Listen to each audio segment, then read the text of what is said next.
Hey, Motti, how you doing? Oh, I am fabulously amazing. How are you, Randy? Excellent, thank you. I've been looking forward to this for a long time. Everybody, I am delighted to have Motti Finkelstein with us here today. He is a longtime friend for sure. This is episode number 189 of Tech Sales Insights. He is the Corporate Vice President and Chief Information Officer at Intel. We have an awesome title topic today, which is Enterprise Selling to CIOs and CTOs. I want to say thank you to ZoomInfo, who's the go-to-market platform sponsor of Sales Community. Awesome product. Everybody knows them for having the best of the best in terms of contacts, but also have some other great offerings around intent and ABM and a cool Copilot offering. Also, for those that are members of Sales Community, thank you so much. For those that are not, Tucker will post a free link that people can use to join. And we've got a impressive advisory board, bunch of go-to-market executives, CIOs like Motti and others in there as well. So by way of introduction, Motti lives in Hollywood, Florida, on the east coast of Florida. As several of you know, I'm Naples. I'm actually in Dana Point, California now. And he's got 3 awesome kids, 2 that are married, actually 4 grandkids. So you are, although technically you're just barely younger than me, you are definitely ahead of me on the grandkid front. So I'll have to get my kids in gear. By virtue of a sports fan, he's self-declared as Switzerland because his kids are split between New York and Boston, so he can't take any allegiances. But at least good news is there's always some train you can jump on. Somebody that's winning, right? Well, it's like this. It's my kids and my son-in-law. I have a son-in-law, a daughter-in-law. I have to be Switzerland. There you go. Awesome. Nobody better than that as well. And we're trying to figure out how we met. And we think it was probably about 20 years ago when I was at Storage Tech. I was actually, I think, running the East for sales, which is inclusive of financial services. And Motti was at Intel. And I've got City. What's that? Oh, I said city. Sorry, I meant city. Yeah, but I remember over in New Jersey, it was you, Martin Kennedy, Stemler, a couple others, right? You had kind of depending what you were doing, you were kind of the deal guy, right? So okay, if you got through, kind of Stemler on the solution side, then you go to you. And you'd be like, okay, here's where we're going to get totally okay. Here's the money, and you got every excuse in the world why you should get a better deal and how you're going to package this. But you remember that Tony used to call me the CNO, right? DeSano, that's right. Yes, DeSano is there as well. But it was just so great, and I would say called on lots of companies over the years. But as hard as you guys were, you were such a great team, and I learned so much from not just selling, but kind of just, true kind of partnering with kind of what are you going to do? How are you going to do it? There's always, I'll say, creative budget constraints, and how can you kind of flex within that and really getting a good understanding of kind of what your goals were, what you need to do, and, different, depending which way the wind was blowing or what time of year it was, you had kind of, different needs in terms of products and offering and deal flexibility. But you're always just so great to deal with, always there, and certainly we're not shy. If it was the middle of the night that something hit the fan that wasn't working, you would call. But just really a true long-term partnership. Very timid and shy, right? Randy, very timid. Yeah, but it was so that would have been Storage Tech, and then Sun Microsystems we did a lot, and then HP had done a lot. So it was just kind of rinse and repeating with the whole thing. But anyway, just so great to work with and so great to partner with. So thanks for that, and thanks for helping teach me so much of my career as well. I'm actually sad, Randy, that I didn't get to join you and Scott. Well, I used to sit on Scott's advisory board many years ago in Sun Microsystems. McNeely, yeah. Yes, Scott McNeely. Just I remember the announcement when Oracle bought them. Actually, the advisory board was at the St. Regis Hotel in San Francisco, and he goes, "Tomorrow you're all going to Oracle Open World." That's a great, crazy story on that one there for sure. And then also to help me with the introduction, Pat Gelsinger, who's CEO of Intel, and I've known him for a lot of years since his VMware days. Just so as a side note, right? I mean, he's just so responsive and on it, and you get these executives these days who think their heads, they're better than everybody else, and immediate response from when I asked to help with an intro comment. So he's got a different spin, which you may be surprised about. Pat says, given we are both men of faith, Pat Christian and Motti Jewish, he has shown up for a few one-on-ones with his topic list and a scripture to support his view and insights on the topic. We quite enjoy the little insights as we have a bit of synagogue together while he effectively uses it to make his points to me. So you got to tell me more about that. Yes, actually, a true story. Look, you're not going to find a person with more integrity than Pat. I mean, absolutely. But Pat is an amazing person. Just absolutely amazing. And, sometimes I tend to read the scriptures every week. You got some interesting insights that, I share and Pat enjoys. So it's all good. Awesome. I actually, by chance, I have my own little daily prayer book I use as well. But I give him credit. It's a touchy subject talking about faith in the workplace, but he's probably the most outspoken of any corporate CEOs around the topic. And it's not to convince somebody to be one faith or another, but it's just I think the goodness that can come from having some spirituality and faith, and it's a very individual thing in terms of how you approach it and what you do and how you do it. But he's been amazing in that area. Fair. I think it's important to restate that, again, it's not about this faith or another. It's about examples that you see, how leadership works, how judgment works. Well, again, you can agree or disagree, but it's an example. It's almost like, here's the experience that you've had in your life. Right. And you can learn from it. Yeah, absolutely. So I have to dig in a little bit deeper. So you actually will share some of those insights and readings to then help make points that you're trying to make to him. There's probably no comeback, right? Okay, well, here's what it says. No. Again, this is, if you think about it, you can see many things that are done this way or that way. At the end of the day, Pat is the CEO. He has to decide the right approach, the right time for the right thing. I can just bring, here's an example like this, here's an example like that. But at the end of the day, he's the boss, right? And, we're going to follow through whatever he wants us and the vision he has and the direction he has. We're going to go through that. But sometimes it's important to have that, example and insight of, it can be done this way, it can be done that way. What is the approach you want to take? Yep, absolutely. So great help with intro comments there from Pat for sure. And not that you need more awards, but recently you won the Orbi Super Global CIO Award last week, and then yesterday you were named to the Forbes CIO Next list. So you're just racking up. You're going to need extra room to put all your trophies in, I think. Yep. Thank you. And you're, I always like to ask everybody, so their first job out of college. So you were graduated from Jerusalem College of Technology, and you actually started in the systems side, appropriately enough. Well, if you think about it, I've been very fortunate to have a very interesting life and career as well. I've had every portion of my education, and I've moved from Israel, from the U.S. to Israel, Israel to the U.S., back and forth. Had every form of my education in both countries. And my first, I started college in the U.S. I graduated college, as you mentioned, in Jerusalem College of Technology.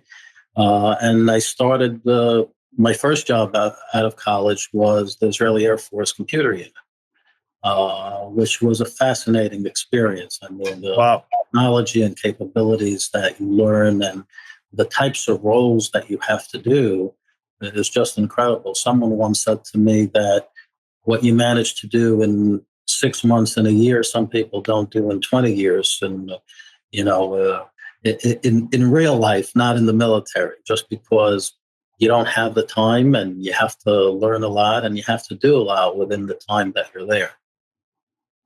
Yeah, amazing. And then if you can briefly just go through your impressive career from there. Sure. So I was in the Israeli Air Force computer unit for almost 6 years. Then I was, and this was fascinating. I worked for the city of New York, and some of you may recall many years ago, the city of New York decided to consolidate all its agency computer units and all its data centers and create one agency. It was originally the Computer and the Data Services Agency, then became the Department of Information Technology and Telecommunications. We built a whole big data center in downtown Brooklyn, consolidated all the data centers from across every agency that you can imagine for the city of New York. Fascinating, fascinating work. Learned a lot, had many roles in that. And after that, I went to Citibank. That's where we met. Actually, originally it was Citibank, and then John Reed was the CEO in those days until the merger with Sandy Weil and Travelers and Smith Barney and previously Solomon and Smith Barney that merged. So a lot of years there. Sometimes I laugh. I was 23 years at the city, and I think I had about 10 different roles in those 23 years. So fascinating experience. Anything you can imagine, from operational work in technology to engineering work in technology to both, and so on. And then, I thought I retired, but You're doing a miserable job at that, by the way. I'll tell you, it just I figured it wasn't time yet. So I decided to retire. I became a senior advisor at McKinsey. I sat on a bunch of advisory boards, a bunch of VCs, and so on. And then one of the companies I worked with was Bank of Montreal, and they asked me to be the CTO. I was there. Great experience, great company. And then I get a text one day. Do you want to come and help? From Greg? It was from Greg Lavender. Many of you know Greg, and he said this can be really interesting, and it is one of the most fascinating jobs I've ever had. The talent at Intel is just bar none incredible. Actually. Whether you think it's hard or easy, my main focus is focus, execution, and discipline. Those are because the talent is there. It's just prioritize right, focus on the right priorities, have the discipline to execute as fast as possible, and just execute. Yeah, great. I mean, great leadership lessons there, whether you're, CIO side or if you're a go-to-market leader. So tell us more about your role at Intel and any kind of similarities or differences to kind of CIO role there versus a BMO or a city. So let me start with Intel. Like I said, it's a great place. Intel, my focus area, and I like to talk about focus areas, is one, we have a huge ERP, or something we call IEO, IDM 2.0 Acceleration Office. Huge ERP effort, but it's not the ERP. It's the fact that we're changing all the business processes, a lot of things in the business, and IT is enabling all that. The second item that we're really focused on is AI and all the AI capabilities that can be brought to all the business units as well as to IT. And then my third big focus is IT for IT. And that's really operational excellence. What can we do? We have to change. We have to do things in a more automated fashion, in a better fashion, more efficient, and so on. So a lot of focus there. Now, there are many things. So as Pat likes to say, you own all the internal IT because I'm not creating the products, but all the businesses that design the products or the product side and the entire corporation, they leverage IT to do their jobs and roles. So that's kind of the remit of the role. Differences and similarities between Citi, BMO, as well as Intel. The core of IT at the end of the day is there's a lot of similarities. Yeah. We all have HR systems. We all have legal considerations, contract considerations. We all have, basics that are the same. And then we have things that leverage the same technology for different purposes. Well that in financials, we have huge grids, right? Well, guess what? At Intel, I have huge grids. Well, in financials, I do risk calculations. I may do algo trading. I may do risk. Well, guess what? At Intel, I have to do design simulations, chip design, simulations of it, testing of it, and so on. So there's a lot of what I'm going to call it, understand the basics of things. There's a lot of similarities. There are some things that, I enjoyed learning, and that's really around the supply chain and some of those components and some of the manufacturing pieces. But a lot of the underlying capabilities, you can create the right analogies between the industries. Wow, that's great. And a lot of people don't realize Intel's business model, amongst other things, is actually you design, manufacture, and sell, where a lot of your competitors are really kind of on the set, maybe design a little bit. They don't manufacture, and they certainly sell. So theoretically, you controlling more of that supply chain and ecosystem over time should continue to be a competitive advantage. And I would say everybody's seen the press about the big fab places that you're building in the U.S. and all that.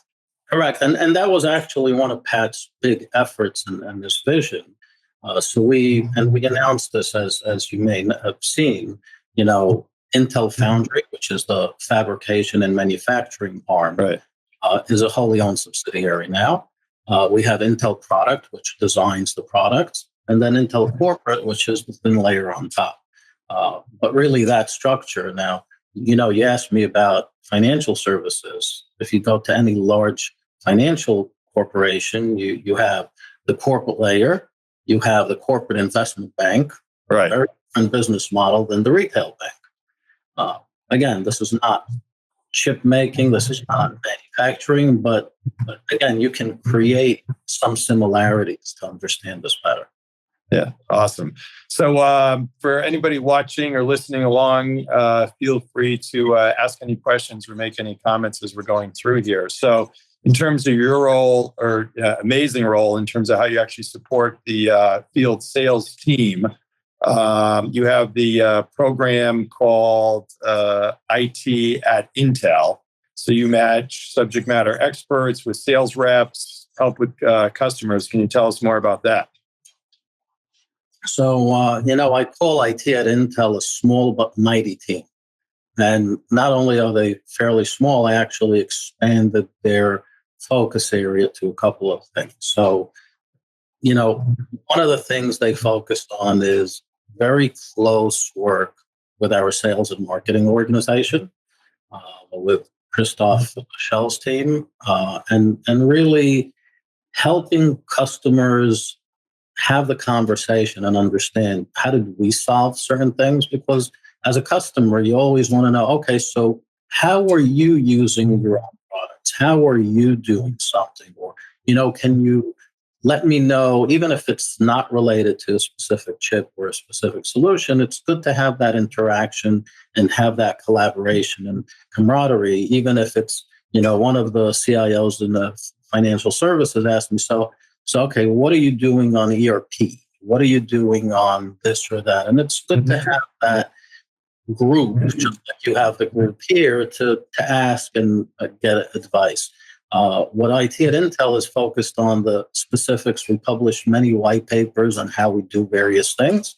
We published an annual performance report for IT on the focus areas, which many of you can see that on LinkedIn. It's published. And then that's a great collateral piece that your sales teams use, and they use that, and also then kind of as a conversation Correct. starter. And we tend to meet with the customers as well as they look at all the latest and greatest that Intel Capital looks at, and other companies, other startups that maybe can benefit and help IT solve some of its challenges. Yeah. Great. So we have a question here from Aaron. Given Intel's recent restructuring and cost-cutting measures, how does the company plan to leverage AI in its go-to-market strategies to regain market share and drive revenue growth? Are you considering leveraging AI across your sales and revenue teams to accelerate execution and sell more? So I'm going to say the following. The wonderful thing about Intel is that we have an incredibly talented organization. We are looking at AI in every single aspect. So we actually just completed a POC on some go-to-market AI. I'd have to look exactly at where that stands. But we also have what I call main areas of focus for AI. And the main areas are manufacturing. This is like the follow the money conversation. Yeah. Manufacturing, AI for manufacturing, AI for pre-silicon and the design side, and AI for silicon, as well as, believe it or not, and this is common across the industry, AI for software development. We have a lot of software development. Now, it doesn't mean that, as this question asks, that we're not doing this in other areas like sales and marketing. We are taking a close look at that, but those 4 areas are the main focus areas. Gotcha. So not as much on the go-to-market sales side, more on the kind of internal manufacturing, design, software development side. But we are in the midst of several POCs on the sales side. Oh, gotcha. Okay. Anything that you can share? Not at the moment. Gotcha. All right. No worries. Respect that. And then Matthew says, for number 2, priority of bringing AI to the business units, early successes have you seen? So this would be probably more on the go-to-market side. So it still sounds like it's I can answer that generically if you would like. Sure. So we started the approach. Look, at the end of the day, we want to do responsible AI. We want to make sure that the data stays where it needs to stay or goes if it can go, and so on. So we took the approach of where are all the benefits that, we had the case of 1,000 flowers blooming because everyone is all excited about AI, and it's a good thing to be excited about AI. But we want to do it in a secure way. We want to ensure the privacy. We want to ensure the security of the data, privacy, and so on. So we actually created this funnel. I'll call it our own IGBT. So we're enabling everyone at Intel to leverage AI, but in a secure fashion, and ensuring that the only appropriate data goes to where it can go, and we do on-prem as well. And that's a really key differentiator to how we manage this as a whole. And yes, we do this in the go-to-market space. We do it in all of sales and marketing, but at the end of the day, there is a lot of opportunity in the other spaces that I mentioned. Yeah, absolutely. I'm sure. So moving on. So you've seen a lot of the good and the bad over the years on the sales side. Any things on the good side that you share? Oh, just like every place, there's, like you said, good and bad. I'll say the following. The best experiences I've had are salespeople that understand the challenges of their customer. I'll remind you of a story. I'm not going to mention names, but I'll remind you of a story when I had a very senior sales guy whom used to work for you, come to me and say, "Oh, I need to meet with you. I'm the sales guy." It was at Citi. "I'm the sales guy. I want to know how I can help you. I'm here to help you." And I said to him, "Oh, hopefully I fired him." Well, we strained it all out, but all he was telling me about the products he has without any relations to what I'm trying to solve. And I said, you have to understand, this is you asking me to help you to get your commission. If you want me to help you, at least say that. If you want to help me, first you have to understand what I'm trying to solve.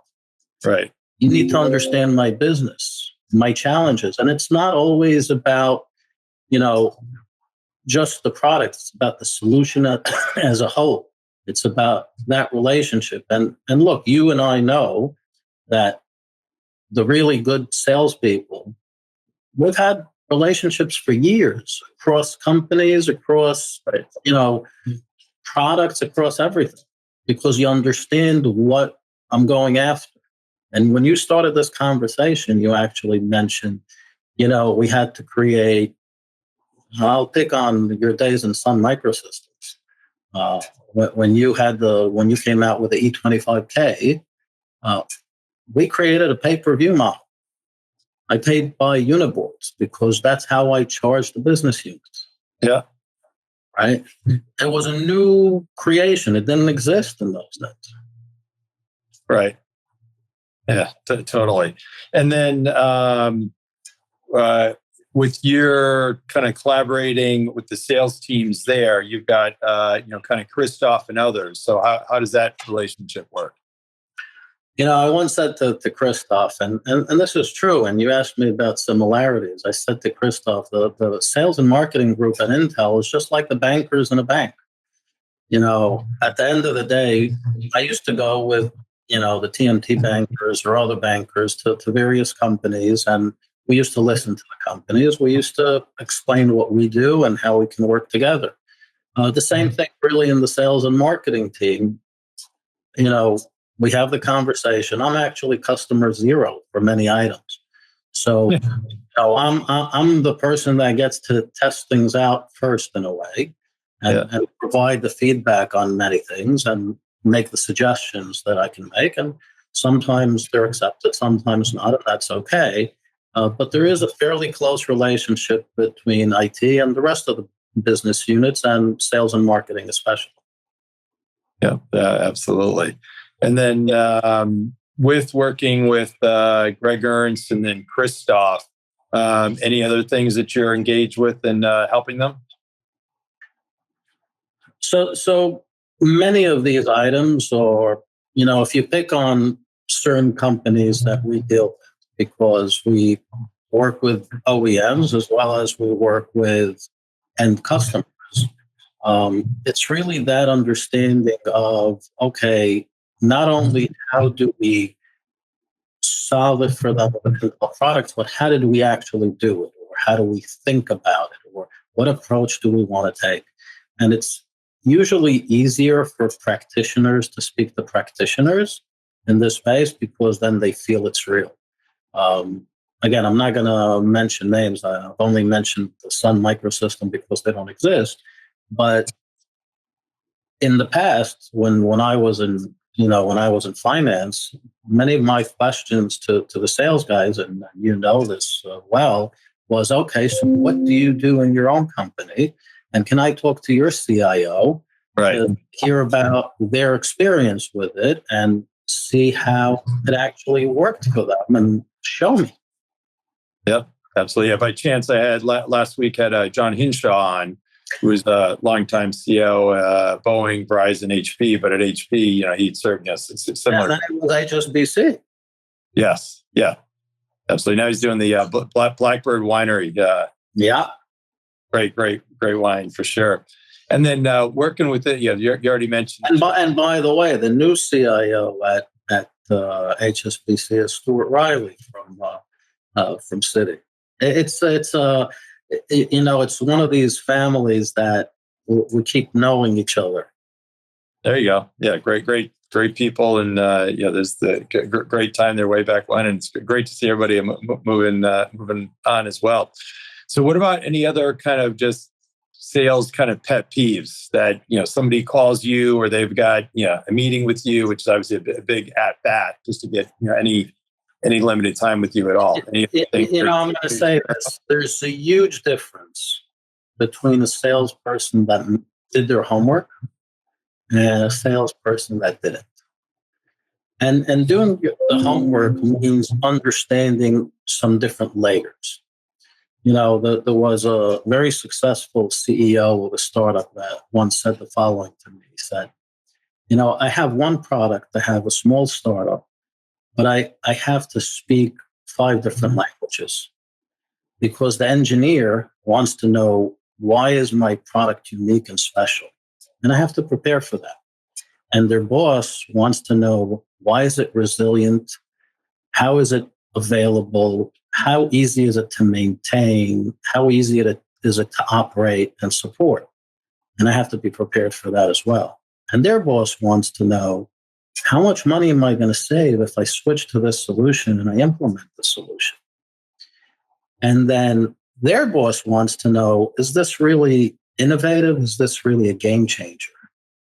The good salesperson really needs to be able to answer all these questions, and for the right people at the right levels, have those answers.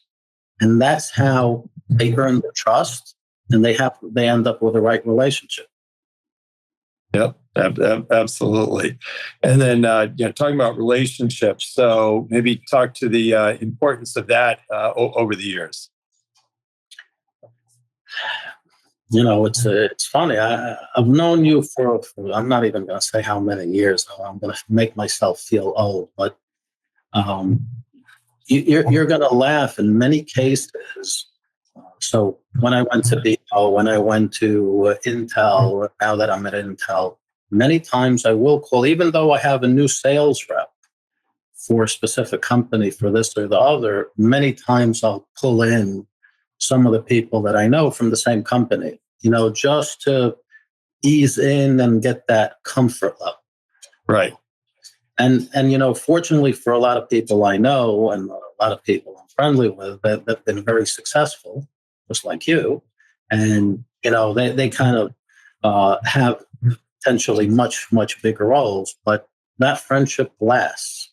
And that trust, I'll make sure that this happens. I will do something. Let me introduce you to your new team. It means a lot. Yeah, absolutely. And what about the importance of kind of value selling over the years? So over the, this is actually part of that homework, because value has a couple of components that are critically important. And value, you have to understand how I see value. What's valuable to me? So you have to understand my constraints, my needs, and then you have to translate it into the value for my company and my business units. And every company, and this is quite interesting how, and you see the pendulum shift in this, and even in the same industry, how budgets are managed for IT, how recoveries are managed for, IT is a business unit in essence. And you can see, is IT charging back? Is it its own budget? How does it supply and interact with its customers? How do things get done? You need to understand that, because you're going to point to value. And, one of the things that and coming from many years in financials, I always talk about value. There is the value of a revenue generation that we help internally. There's the value of cost avoidance, so we can do more with the same. But there's also the big value of savings. We can do the same or more with less. And those are really important differentiators, because at any point in time, a company is focused more on one or the other, or on several of those. Yeah, absolutely. And over the years, I know you've had a lot of mentors. Any kind of one or two in particular and specific advice you received? I've been very fortunate to meet with a lot of, industry leaders in the past and present. I have to mention Pat, whose integrity and vision. It's just amazing. I'll share the following. On my second week at Intel, Pat said to me, "We're doing this to save the world. That's a mission. Because we're doing this for world peace." And that's an amazing mission. And if you think about it in the scheme of things, world peace and that delicate balance is incredibly important. But I can name many people. I just don't want to start with specific companies. So I'm going to focus on people that have retired since. I learned a lot interacting with Joe Tucci, who you may remember from EMC. Yeah. I've learned a lot from. So there are a lot. Jim Whitehurst, who happens to be a really close friend, who used to be president of IBM and CEO of Red Hat. Yeah. So I've been very fortunate to meet and learn from many people. And what I realized, fortunately, early on in my career, is that you get to pick the things that you can learn from every single person, because everyone has amazing qualities, and everyone has qualities you want to learn from someone else. But you just pick the right insights from the right people. Yeah, absolutely. Well said for sure. What about any shout outs to sales leaders that have impressed you along the way? So one, I forgot to do a shout out to a really good friend, and happens to be my boss, Greg Lavender, who is an amazing visionary. Again, I'm gonna, apart from people at Intel, I'm gonna, if I talk about, look, our relationship was amazing when both when you were in storage tech, Sun, HP, at Intel specifically, I can say that the sales team is amazing. Christoph is great. Again, I don't want. I'm going to start mentioning names. I'm going to forget names, so I'm not. No worries. With various names, but it's really about that value selling, that platform selling, the solution selling, understanding what is driving the person you're talking to. And if you do that homework and you really speak their language, you just cut a lot of meetings, and you just created a much better relationship. Absolutely. And don't know if you want to stay on air, but you actually have sales meeting later on today with a group that is selling to you as well. That's correct. Again, here is an example of a really long-time friend. I've known him for a couple of decades. We'll leave it at that. And he actually suggested. He said, "Can you come talk to my team?" And he's a very senior guy today. He has a very large team. And I said, "Sure." It's good for both of us, and it's good for the industry as a whole, because if the salespeople know to speak the CIO's language, we can get through things much faster. It doesn't help anyone to prolong negotiations, dealings. And you know what? If it doesn't fit, it doesn't fit. But if it does fit, how do we get to end the job faster? Absolutely. What about this? Any advice to your younger self? I'm going to say this. I've been very fortunate that I don't have any regrets, but I've also been very fortunate that I started my career in an era that IT and the business really understood each other very well. The IT people understood the business. Maybe the business people didn't always understand IT, but that integration and understanding of how to solve the business problems, we kind of lost that over the years because we became so specialized. You became the network guy, and you know what? I'm this network, and I'm that network, and I'm this storage guy, and I'm this compute guy, and all of a sudden, how do you put this whole thing together? How do you solve the business problem? Oh, we have a business?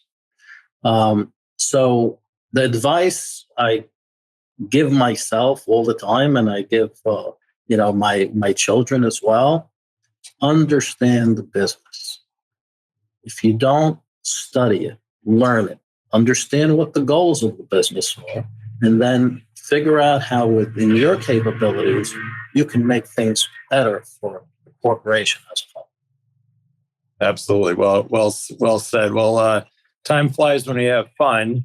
I'm going to hold my breath when I ask the next question. So for people that have known me, I always like to ask if there's any PG Randy story to share.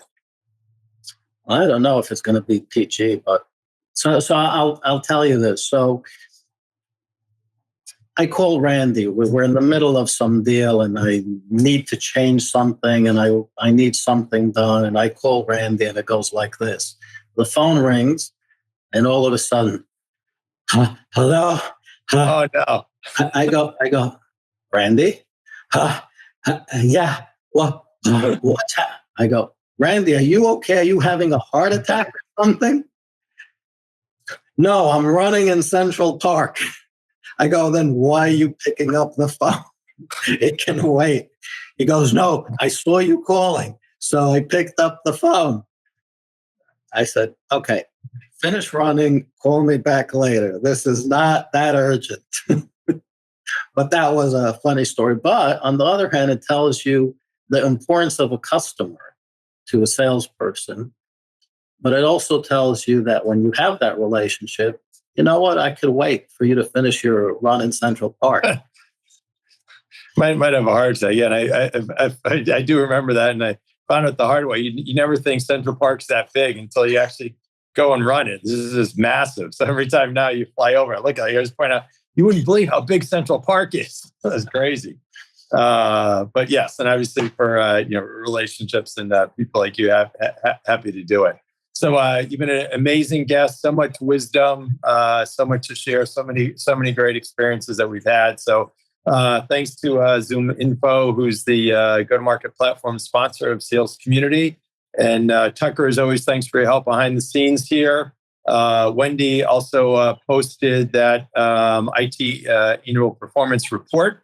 So folks, feel free to check that out. And for those that are members of Sales Community, thanks. For those that are not, feel free to get the free link. And otherwise, everybody happy selling. And we'll continue to be cheering for Intel and you and Greg and Pat and Christoph on the sideline. Thank you, Randy. Always a pleasure chatting. Chatting with you. Absolutely. And we have actually, after Thanksgiving, we have Dave Donatelli, who I think you remember. He's running Riverbed now. And then Dave Knorr, who's a relationship economic guru. Steve Hirsch, who's Rimini Street. And then we go into next year. So anyway, Motti, thanks so much. Appreciate it. And make sure you stay on here after we hang up. Thank you. And if I don't mention it again, happy holidays and happy New Year. Absolutely.